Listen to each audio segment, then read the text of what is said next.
I mean, you were successful pretty early on in your life. Like, how old were you when you were in your first band? Panic was, and that was only for a short period of time. And I was 20 when I was in Metallica.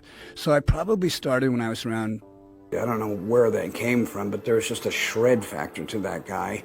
I think if he would have been playing a Dean with a distortion pedal on it, he'd probably... You found success pretty early in life. How old were you when you joined your first band? Panic, right? That didn't last long, though. I was 20 when I joined Metallica, so I must have started around then. I'm not sure where that energy came from, but there was definitely a shred factor in that guy. If he had been playing a Dean guitar with a distortion pedal, it would have been something else entirely. Gasps echoed through the courtroom as the judge announced the final verdict. Dave Mustaine, overwhelmed by the weight of his sentence, collapsed in shock. The dramatic moment left the courtroom stunned, highlighting the raw emotion surrounding the trial. But what led to this explosive legal confrontation between former bandmates who are now bitter rivals? Here's everything you need to know about the lawsuit that brought the legendary metal frontman to his knees. Dave Mustaine, a metal icon. Widely considered one of thrash metal's greatest guitarists, Dave Mustaine was celebrated for his technical skill, powerful stage presence, and his unique ability to inject authenticity into every riff. His career spanned over 4 decades and included legendary performances with Megadeth in tracks like Symphony of Destruction, Holy Wars, and Rust in Peace. But his legacy goes beyond music. Mustaine's influence on the metal genre, his relentless dedication to his craft, and his determination to rise again after being ousted from Metallica painted a portrait of an artist driven by passion and personal redemption. Mustaine's path was built on discipline, resilience, and unwavering focus. After being fired from Metallica in 1983, he didn't let rejection define him. Instead, he poured his energy into forming Megadeth, eventually earning a place as one of metal's most respected figures. Critics praised his performances, and he solidified his status as a metal icon. What truly set him apart was his ability to deliver complex, technically demanding compositions with emotional weight that deeply connected with fans. While his guitar playing made him a household name in the metal world, Mustaine also displayed business savvy.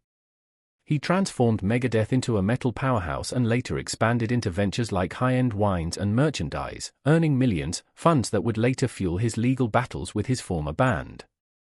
The betrayal that sparked it all. In April 1983, while Mustaine was sleeping off a hangover, Metallica's manager finalized a major record deal, but there was a catch: Mustaine had to go. That same morning, he was given a one-way bus ticket home, while his replacement, Kirk Hammett, was already en route, his flight arranged weeks in advance. This wasn't just a firing, it was a calculated move that severed Mustaine from what would become a metal empire. That day, they robbed me of more than just a band, Mustaine later testified. They took my songs, my identity, and for 40 years pretended I was just a footnote. The betrayal planted a bitter seed. While Metallica soared to global stardom, Mustaine built Megadeth with a single purpose: to prove them wrong. Every album, every tour, every achievement was fueled by a need for redemption.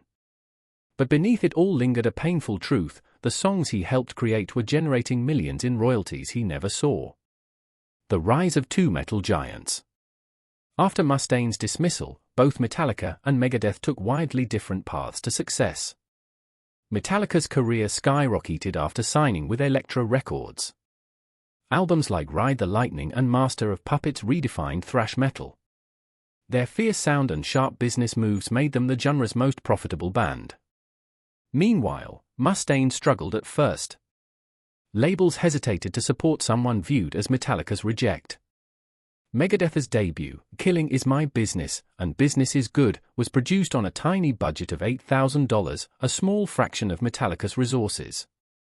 The financial gap created lasting resentment. "We were eating ramen while they were dining on steak," Mustaine said in a 1987 Metal Hammer interview. "But hunger just makes you hungrier. I was determined to outplay, outwrite, and outperform everyone, especially Lars and James. That hunger drove Megadeth's technically demanding, complex sound."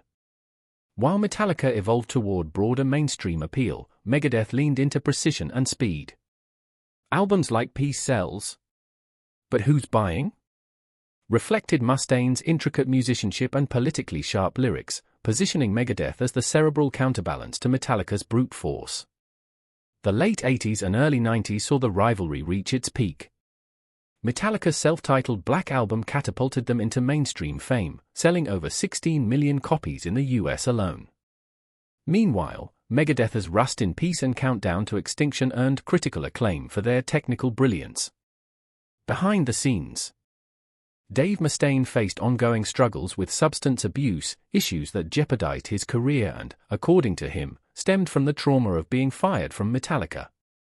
"Getting kicked out sent me spiraling," he wrote in his autobiography. "I turned to what numbed the pain, and it nearly killed me multiple times." While Mustaine's personal life was in chaos, Metallica had become an increasingly professional and financially successful band. By the mid-1990s, the financial gap between the two bands had widened dramatically. Although both toured globally, Metallica was grossing up to $1.5 million per show, while Megadeth brought in only about a third of that. This growing disparity deepened Mustaine's feeling of injustice. For decades, the feud between Mustaine and Metallica unfolded in public, with harsh words exchanged in interviews and metal magazines. In a 1991 interview with Hangar 18, Mustaine said, "They've been trying to catch up to my playing since I left. Kirk still can't play my solos correctly." Metallica usually avoided direct responses, but drummer Lars Ulrich occasionally responded. In a 1994 Rolling Stone interview, he remarked, "Dave seems more interested in Metallica than his own band sometimes. Maybe he should focus on Megadeth and stop obsessing over what happened a decade ago." The tension peaked in 2004 when Metallica released their documentary Some Kind of Monster, which featured an emotionally charged conversation between Mustaine and Ulrich. In the film, Mustaine expressed deep, unresolved pain. "You guys kicked me out and never gave me a second chance. That damaged me." The documentary laid bare the lingering emotional wounds from the split. Music journalists observed that Mustaine seemed truly traumatized, likening his experience to a bitter divorce, watching his former partner become a billionaire off his ideas. This emotional undercurrent explained Mustaine's fluctuating attitude toward Metallica, swinging between reconciliation and renewed resentment. From 2010 to 2011, he joined Metallica on the Big Four tour, suggesting that old tensions had been put to rest. Yet by 2016, he was again accusing Metallica of stealing his early compositions. Industry psychologists highlighted this as a classic case of unresolved trauma. When someone feels their contributions have been erased or minimized, it leaves a lasting wound, said Dr. Marsha Reynolds, author of Behind the Music, Psychology of Artist Conflicts. For artists, their creations are personal. Losing ownership can feel like identity theft. The breaking point came in 2022 during an interview with Tony Richards, a former sound engineer who had worked on Metallica's early sessions. "I found these old demo reels in storage," Richards said in a podcast that quickly caught the attention of fans. "You can clearly hear Dave guiding the band, showing Lars drum parts and coaching James through different sections." These recordings stirred massive discussion across metal forums, with analysts pointing out the similarities to final Metallica tracks.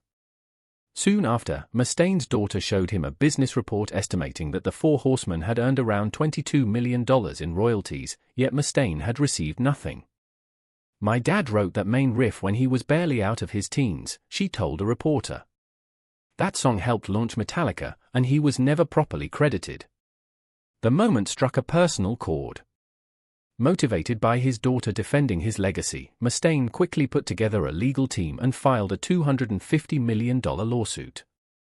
The suit demanded back royalties and proper songwriting credits on four iconic tracks: The Four Horsemen, Jump in the Fire, Metal Militia, and Phantom Lord. This legal action wasn't just about money, it was about restoring Mustaine's place in metal history. Experts called it one of the most significant copyright battles in the genre. As the case unfolded, court filings revealed damning details about the business decisions behind Mustaine's ousting. Internal memos from 1983 showed that several labels were ready to sign Metallica with Mustaine still in the band. However, concerns over his unpredictability led to a strategic choice. One memo stated, current guitarist presents unacceptable business risk. Recommend immediate personnel change before moving forward with contracts. The case exposed the cold, calculated nature of Mustaine's dismissal. He wasn't simply difficult, he was seen as a financial liability. The revelation that Kirk Hammett's plane ticket had been booked before Mustaine was even informed of his firing added a shocking layer of premeditation. Financial experts testified to the massive economic fallout of that decision. While Metallica rose to become a billion-dollar brand, the tracks Mustaine helped write continued to generate millions. The Four Horsemen alone had pulled in over $22 million in royalties, with similar earnings from the other songs. What hit even harder was evidence that Metallica's management had deliberately diminished Mustaine's credit. A 1984 publishing contract listed his work as mere arranging assistance instead of co-writing, reducing his royalty share from a typical 50% to under 10%. "This isn't just about band drama," said Mustaine's attorney. "This was a calculated business strategy to exclude my client from what became one of the most valuable song catalogs in metal." The courtroom showdown began with visible tension. On the first day, Mustaine entered the courtroom while Lars Ulrich looked visibly uneasy. James Hetfield stared ahead, refusing to make eye contact with his former bandmate. After 40 years of tension, the long-standing feud had finally arrived at its legal showdown. "Your Honor, this case concerns intellectual theft on a massive scale," Mustaine's attorney declared in opening remarks. "For songs that generated over $70 million in revenue were written by my client but credited to others." The courtroom heated up quickly when unearthed demo tapes were played. Dave Mustaine nodded throughout, sometimes pointing at passages where his signature playing style was unmistakable. During cross-examination, things turned tense. "Mr. Ulrich, are you saying Mr. Mustaine had no role in writing the main riff of The Four Horsemen?" his lawyer asked. "We all contributed ideas," Lars replied, visibly uncomfortable. "Yet in this 1983 interview, you said Dave came up with that killer opening riff." When James Hetfield took the stand, the atmosphere grew even more intense. "Would you say The Four Horsemen was a heavily altered version of Mr. Mustaine's original composition and mechanics?" the lawyer asked. "We transformed it into something different," Hetfield said sharply. Mustaine muttered under his breath, prompting a warning from the judge, "Mr. Mustaine, please refrain from commenting unless you're on the stand." Music experts weighed in, claiming the riffs and composition bore Mustaine's unmistakable musical fingerprint. "This is clearly his work, the angular phrasing, the chromatic progressions. It's pure Mustaine," said Dr. Harold Jenkins, a musicologist from Berkeley. Metallica's defense. Metallica argued that while Mustaine may have laid the foundation, the songs evolved significantly after his departure. "These became Metallica songs through our effort," Hetfield testified. "Dave left before they were even properly recorded." As the trial progressed, the metal community watched closely. This wasn't just a dispute over money, it was a defining moment in metal history. Following the money, financial forensics became crucial in the courtroom. Accountants traced revenue from the four disputed songs across Metallica's four-decade career. Album sales brought in around $45 million. Concert performances tied to the songs were estimated at $62 million. Merchandise added $38 million, and streaming revenue had surpassed $15 million and continued growing. Metallica had expertly turned their catalog into a business empire through licensing deals, special editions, and premium experiences. The songs Mustaine claimed to have written were now assets in a portfolio worth nearly $1 billion. One industry expert remarked, "The irony is that Dave's early Metallica work earns more annually than Megadeth's entire catalog." Just the streaming income from The Four Horsemen eclipsed the combined top 3 Megadeth songs. Touring income also showed a gap. Metallica pulled in $2 million per stadium show, while Megadeth earned about $250,000 per night, solid for metal, but a fraction of Metallica's haul. More painful for Mustaine were the publishing royalties. Records showed that for every dollar the songs earned, Metallica members received 40 cents, while Mustaine got just 2, thanks to a limited credit he was reluctantly granted in the early 1990s.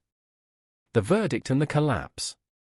On the final day, fans gathered outside the courthouse, holding Justice for Dave signs and wearing vintage Metallica merch. Inside, the tension was palpable. Judge Raymond Hartman began his ruling. This court has reviewed the evidence regarding songwriting credits and royalties. Everyone held their breath as Mustaine leaned forward, gripping the table. The court finds compelling evidence that Mr. Mustaine made significant creative contributions, especially in the foundational riffs and structures of the disputed songs, the judge said. Lars and James exchanged uneasy looks. However, the judge continued, the court acknowledges substantial changes made after Mr. Mustaine left the band. The ruling was clear, Metallica must update songwriting credits on all 4 songs to include Mustaine as a co-writer. But the financial outcome stunned many. Mustaine would receive royalties retroactively, but only for the past 7 years, starting from when he formally requested a revision. The court awards damages of $28.4 million, payable within 30 days, the judge concluded. The amount, far short of the $250 million Mustaine's team had projected, landed like a gut punch. After decades of struggle, addiction, cancer, and band drama, Mustaine had earned recognition, but not the payday he had hoped for. Pale and sweating, he slumped forward as the judge continued. All future releases must also. The words faded from Mustaine's hearing. The room spun. His lawyer reached to steady him, but it was too late. He collapsed. Security rushed in. The courtroom gasped. The man who had battled the music industry for 4 decades was now unconscious before his rivals and the world. He's had a vasovagal response, a doctor in the gallery called out. Give him space. Someone call 911. Paramedics arrived. Cameras flashed. The sight of Dave Mustaine on a stretcher would dominate headlines. Outside, James Hetfield had his head in his hands. Lars remained silent, ushered away by security. Aftermath. The medical emergency quickly overshadowed the court ruling. Fans flooded social media with hashtags like #MustaineLegacy and #MetalJustice, offering support and concern.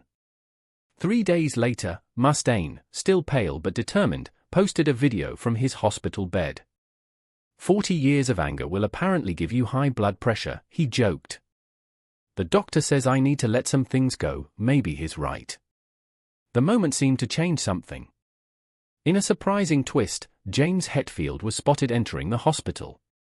An anonymous source said he spent nearly an hour with Mustaine. Staff wouldn't confirm, and neither man commented on what was said. But Mustaine's next statement marked a turning point. That bus ticket in 1983 put me on my own path. Maybe that's how it was supposed to be, he said. The court gave me validation, even if the check wasn't what I hoped. I built something they couldn't destroy. And now, my name is where it belongs. The music world buzzed. A veteran producer noted, if this leads to reconciliation, it could be monumental for metal. Rumors flew as fan forums lit up with speculation. Mustaine was reportedly planning a new tour that would feature the original versions of the disputed songs. When asked about potential collaboration with Metallica, he smirked. Let's just say we finally agree on something, those songs deserve to be remembered right. The legal battle had turned into something else, a moment of reckoning, maybe even closure. Ticket sales for Megadeth's tour surged, with shows selling out within hours. For fans who had followed the feud since the 80s, this courtroom drama felt like the end of metal's longest-standing grudge. Mustaine's collapse wasn't just a personal breaking point, it might have been the feud itself finally falling apart. What's your take on Mustaine's legal war with Metallica? Share your thoughts in the comments.